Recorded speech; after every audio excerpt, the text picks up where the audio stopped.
The mining colony of Acheron's Gate floated in the darkness at the edge of known space. 200 years had passed since Earth established the outpost and then abandoned it. The 50,000 colonists who remained had learned to survive on their own. Governor Sarah Chen stood in the observation deck, watching the stars. She was third-generation Acheron-born. Her grandmother had been alive when the last Earth ship departed, promising to return. They never did. "Governor, we have a situation," her assistant Marcus called out. The young man's face was pale. "A ship just entered our system. It's big." Sarah walked to the main control room. On the screens, a massive warship appeared. It was 10 times larger than anything Acheron possessed. The ship bore the markings of the Galactic Council, a coalition of alien species that ruled most of the known galaxy. "Open a channel," Sarah ordered. The screen flickered. An alien appeared. He had blue skin, 4 arms, and cold yellow eyes. "I am Ambassador Vexthor of the Galactic Council," the creature announced. "This system now falls under Council jurisdiction. You will pay tribute of 30% of all resources annually. You will submit to Council law. Resistance will be met with force." Sarah studied the alien carefully. "Ambassador, this is human territory. We don't recognize Council authority here." Vexthor's eyes widened in surprise. Then he laughed. "Human? We divided your territory decades ago. Earth abandoned you. You have no protection, no fleet, no allies. You are alone." "We've been alone for 2 centuries, Sarah replied calmly. "We're used to it." The ambassador's expression hardened. "You have 48 hours to agree. If you refuse, I will demonstrate Council power. Your mining stations will be destroyed. Then you will reconsider." The transmission ended. Marcus turned to Sarah, his hand shaking. "Governor, what do we do? We can't fight that ship. Our defense platforms are 200 years old. Our weapons are mining lasers modified for protection." Sarah smiled slightly. "Marcus, send a message to the ambassador. Invite him to tour our facilities. Tell him we want to understand Council law before we make our decision." "Are you surrendering?" Marcus asked, shocked. "I'm buying time," Sarah said, "and gathering information." 6 hours later, Ambassador Vexthor arrived at Acheron's main station with a security team. Sarah greeted him personally, leading him through the colony's industrial sectors. Vexthor observed everything with barely concealed disgust. Human children as young as 8 operated complex machinery. Families worked in the asteroid mines with minimal safety equipment. People performed repairs in open space using tools that looked handmade. "This is barbaric," Vexthor muttered. "How do you survive like this?" "We survive because we must," Sarah answered. "When Earth left, our equipment was failing. We had no spare parts, no reinforcements, no help. So we learned to fix everything ourselves. We learned to build what we needed from what we had. Every person on Acheron can repair a reactor, pilot a ship, or operate in vacuum. Because if we couldn't, we would die." They passed through a school where teenagers were dismantling a Council communications device that had been salvaged from a derelict ship decades ago. "You allow children to handle advanced technology?" Vexthor asked. "We require it," Sarah corrected. "By age 10, every child understands basic engineering.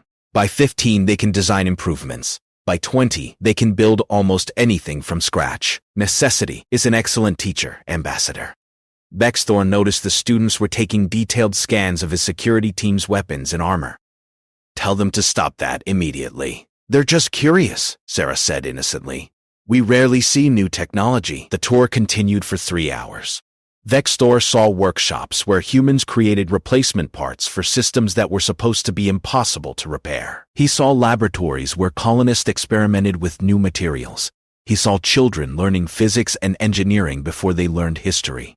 When the tour ended, Vexthor returned to his ship, disturbed by what he had witnessed. These humans were not the primitive colonists he expected. They were survivors who had turned hardship into expertise. As his ship powered up, the lights flickered. Then the engines died. The navigation systems went dark. Life support switched to emergency backup. Every piece of technology on the warship failed simultaneously. "What's happening?" Vexthor shouted at his crew. His chief engineer was frantically checking systems. "Sir, Something is interfering with our power grid. It's like someone knows exactly how our ship functions and is exploiting weaknesses we didn't know existed. A transmission came through on emergency backup communications. Governor Chen's face appeared. Ambassador Vextor, she said calmly. Thank you for the tour of your security team's equipment. Very educational. Our scans were quite thorough. We now understand your technology completely. This is an act of war, Vextor sputtered. This is a demonstration, Sarah corrected. You threatened to destroy our stations. I'm showing you why that would be unwise. Your ship's systems will restore in 24 hours. You have that long to leave our system. Do not return. Do not send others. This is your only warning. The transmission ended. Vextor stared at the blank screen in shock. In 3 hours, these humans had analyzed his technology and found ways to disable it remotely. What else were they capable of? In the observation deck of Acheron's Gate, Governor Sarah Chen watched the crippled warship drift in orbit. Marcus stood beside her. Do you think he'll listen? Marcus asked. No, Sarah said quietly. He'll bring friends. And then the real test begins. She turned to her assistant. Send messages to all the old colony worlds, the ones Earth abandoned. Tell them what happened here. Tell them it's time to stop hiding. Marcus's eyes widened. You're uniting the lost colonies? The galaxy forgot about us, Sarah said. Let's remind them what humans become when left alone in the dark. Ambassador Vextor refused to retreat. The humiliation burned too deeply. No primitive colony would threaten the Galactic Council and survive. He sent urgent messages to 3 nearby council fleets demanding immediate assistance. They disabled one ship with tricks, Vextor told the fleet commanders. With 15 warships, we will crush them completely. On Acheron's Gate, alarms sounded throughout the colony. Sarah Chen stood in the command center, watching 3 council fleets approach their system. 15 massive warships, each carrying enough firepower to destroy a planet. Governor, we should evacuate, one of her advisors urged. We can't fight that many ships. Where would we go? Sarah asked calmly. This is our home. We've survived here for 200 years. We'll survive this too. She turned to Marcus. Are the mining stations ready? Ready, Governor? Marcus confirmed. All platforms are in position. Sarah nodded. Then we proceed as planned. The council fleets entered orbit around Acheron's Gate. Vextor broadcast on all frequencies, his voice full of anger. Colonists of Acheron, you have 1 hour to surrender unconditionally. Your weapons will be confiscated. Your leaders will face trial. Your colony will serve the council. Sarah opened a return channel, but instead of pleading or negotiating, she began speaking calmly, as if teaching a class. Ambassador, I want to share something with you. Your shield technology has 17 critical design flaws. The primary flaw is in the harmonic resonance frequency. Your engineers assumed no one would discover the specific frequency that causes cascade failure. Vextor's face showed confusion. What are you talking about? Sarah continued, ignoring him. Your reactor containment systems have 3 separate vulnerabilities. Each one can be exploited remotely if someone understands the control protocols, which we do now, thanks to our scans of your ship. She's bluffing, one of the council commanders said. Their technology is ancient. They can't possibly. Finally, Sarah went on, your weapon systems can be overloaded and redirected using a simple feedback loop in the targeting computers. The safety protocols that prevent this are laughably easy to bypass. Vextor slammed his fist on the command console.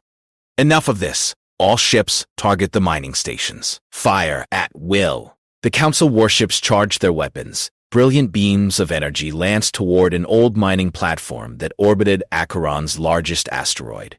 The platform appeared to be abandoned, rusted, and falling apart. The energy beams struck the platform, but instead of exploding, something incredible happened. The rusted exterior panels fell away like a shell. Beneath them, gleaming weapon systems activated. The mining platform transformed, revealing its true nature. A single shot emerged from the platform. It was different from any weapon the council had seen.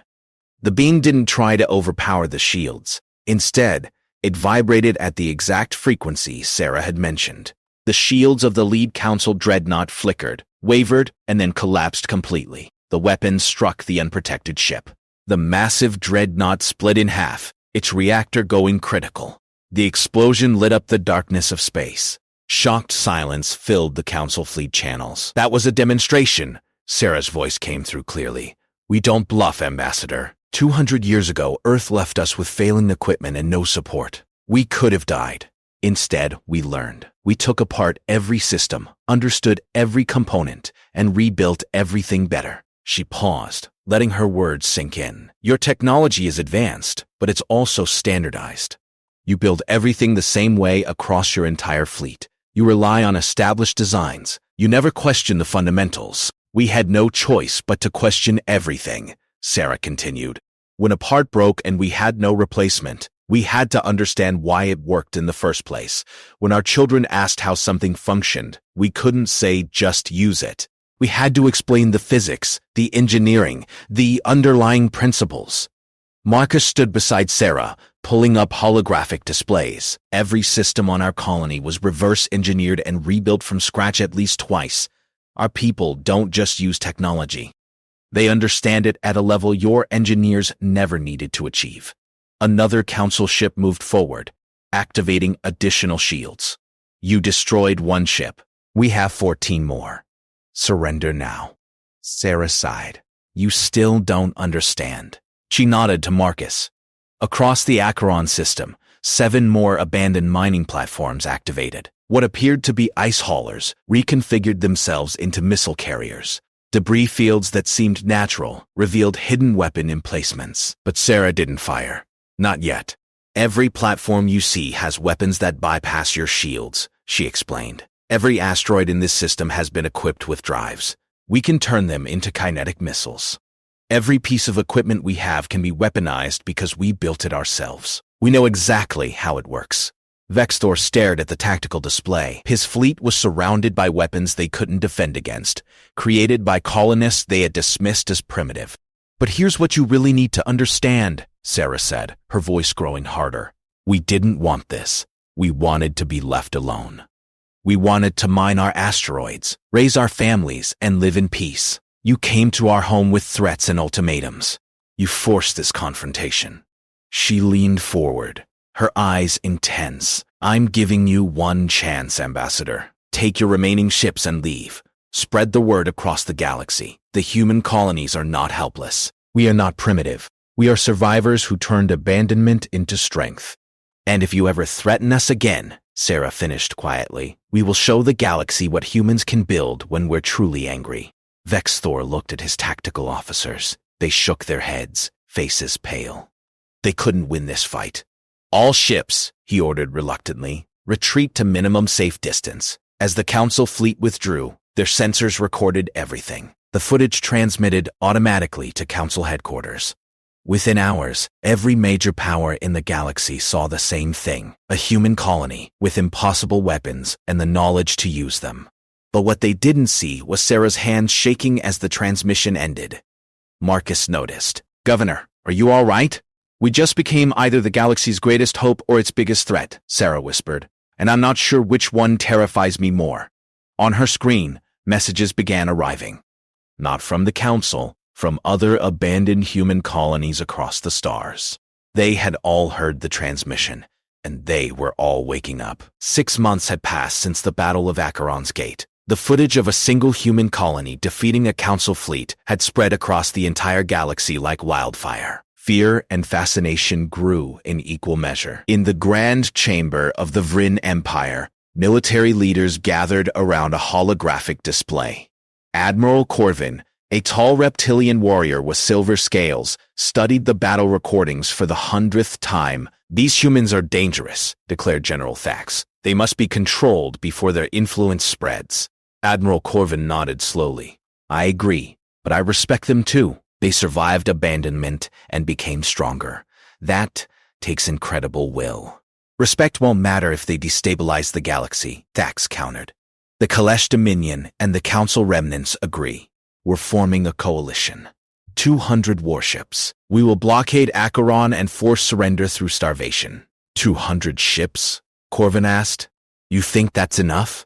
"They're one colony, Corvan. We're 3 empires. Meanwhile, On Acheron's gate, Governor Sarah Chen had barely slept in months. The colony had transformed into a fortress. Salvaged council ships surrounded the station, being retrofitted with human improvements. But Sarah knew it wouldn't be enough. Still no response from Earth? She asked Marcus. The young engineer shook his head. Nothing, Governor. We've sent 50 messages. Earth either can't hear us or won't answer. Sarah felt the weight of responsibility crushing down. She had united the abandoned colonies, but unity meant nothing against overwhelming force. Messages from 40 other human outposts filled her communications queue. They all asked the same question. What do we do when the galaxy comes for us? A new alert interrupted her thoughts. Long-range sensors detected massive fleet movements. Ships from 3 different empires all converging on Acheron's system. How many? Sarah asked quietly. 212 warships, Marcus reported, his voice hollow. They'll arrive in 72 hours. Sarah closed her eyes. This was it. The galaxy had decided that humans were too dangerous to exist independently. She opened a colony-wide channel. People of Acheron, this is Governor Chen. A coalition fleet is coming. They will blockade our system and try to starve us into submission. I won't lie to you. The odds are terrible. She paused, gathering her courage.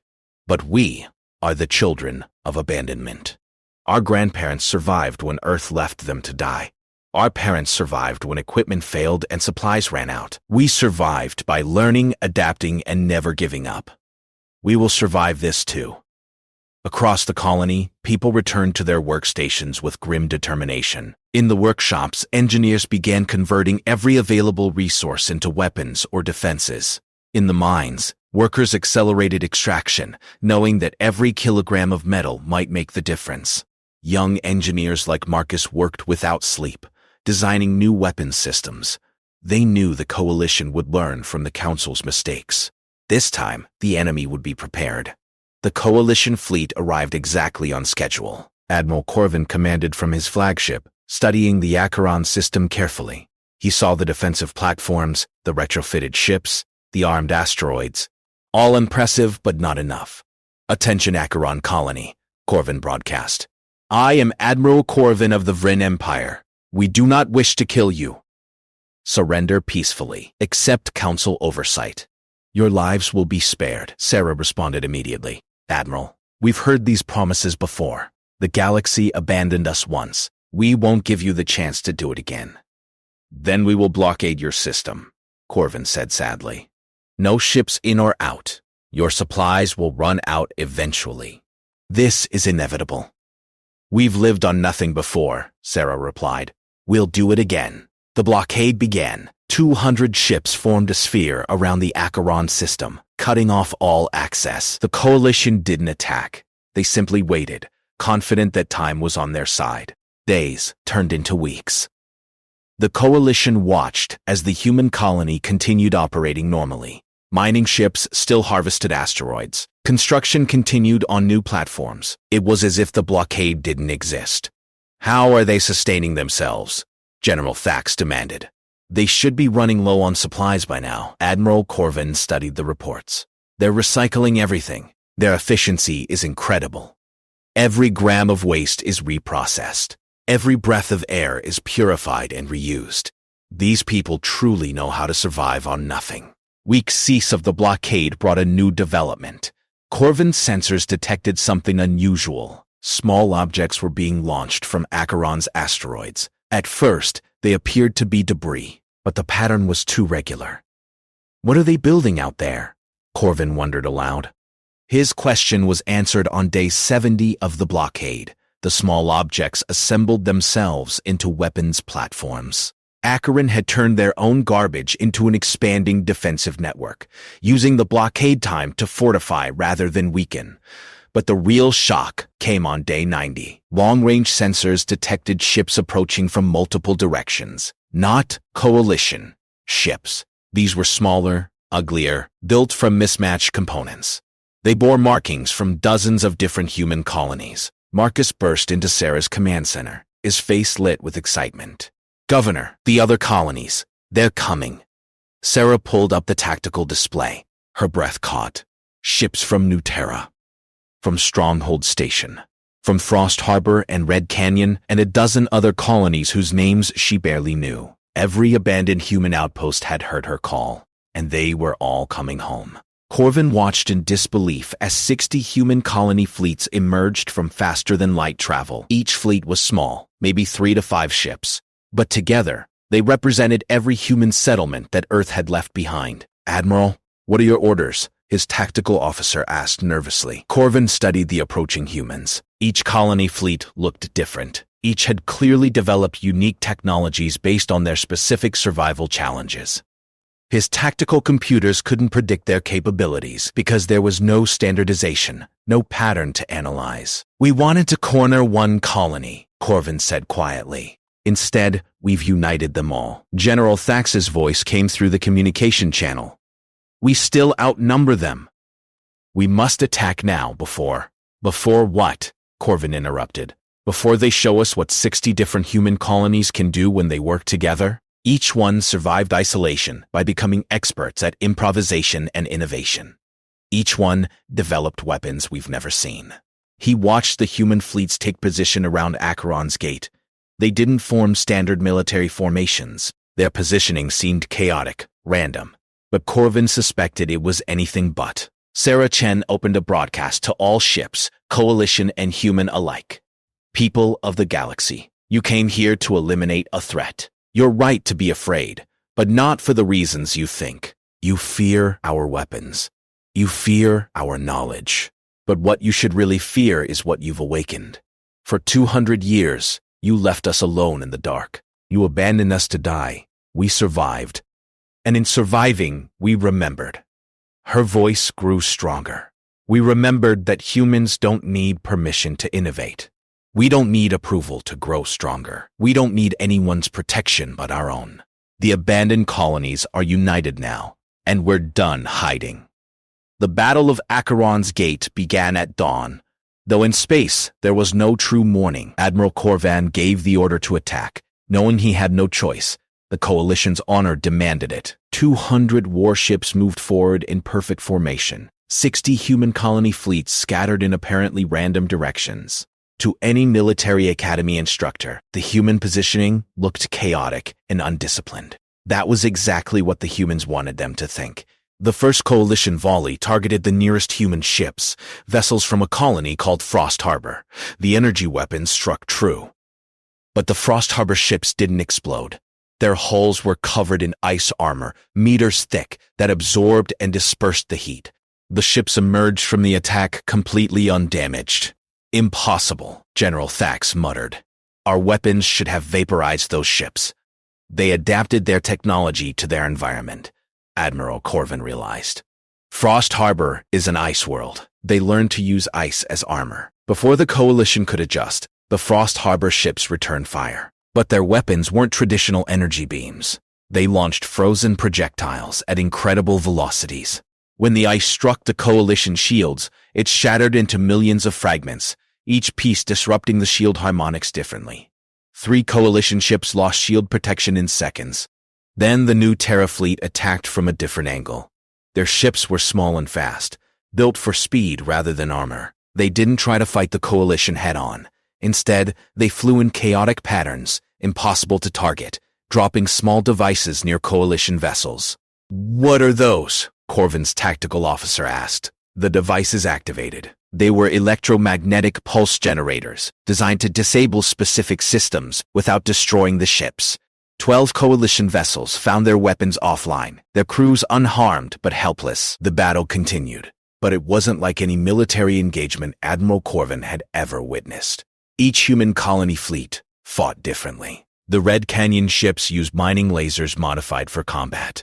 The Stronghold Station vessels were heavily armored freighters that rammed enemy ships using modified faster-than-light drives. The Coalition's tactical computers couldn't adapt. Every time they analyzed one human strategy, a completely different colony would attack with entirely new methods. It was like fighting 60 separate enemies simultaneously. A ship from a colony called Last Light did something that made even Admiral Corvin gasp.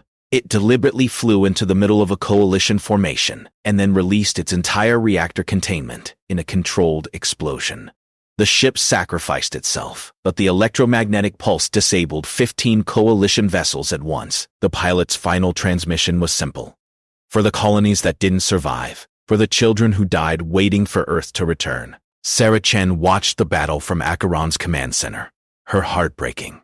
Every human ship that fell represented families she had spoken with, engineers she had collaborated with, people who had believed in her vision of unity. "Governor, the coalition's formation is breaking," Marcus reported. "Their tactical computers can't process this many different fighting styles." Sarah nodded grimly. "Send the signal. All colonies, execute Phase 2. Across the battlefield, the human fleet suddenly changed tactics. Instead of fighting separately, they began coordinating. Frost Harbor ships would freeze a coalition vessel's shields. New Terra ships would deploy EMP devices. Then Red Canyon mining lasers would cut through the defenseless hull with surgical precision. The improvised cooperation was devastating. Admiral Corvin watched his fleet crumbling. They weren't being destroyed so much as systematically disabled. The humans could have killed everyone, but they were choosing to cripple ships instead. It was a message. "We can defeat you, but we don't need to become monsters to do it. Admiral, we've lost 40% of our fleet capability," his tactical officer reported. "Requesting permission to retreat." General Thax's voice screamed through the communication channel. "We still have superior numbers." "Press the attack." "No," Admiral Corvin said firmly. "I won't sacrifice more lives for pride." He opened a channel to Sarah Chen. "Governor Chen, I am Admiral Corvin. I request immediate ceasefire negotiations." The human weapons fire stopped instantly. Perfect coordination across 60 different fleets, as if they were one unified force. Sarah's face appeared on his screen. She looked exhausted, sad, but determined. "Admiral, I accept your request, but I have conditions." "Name them." "First, all coalition forces withdraw from human colony space immediately.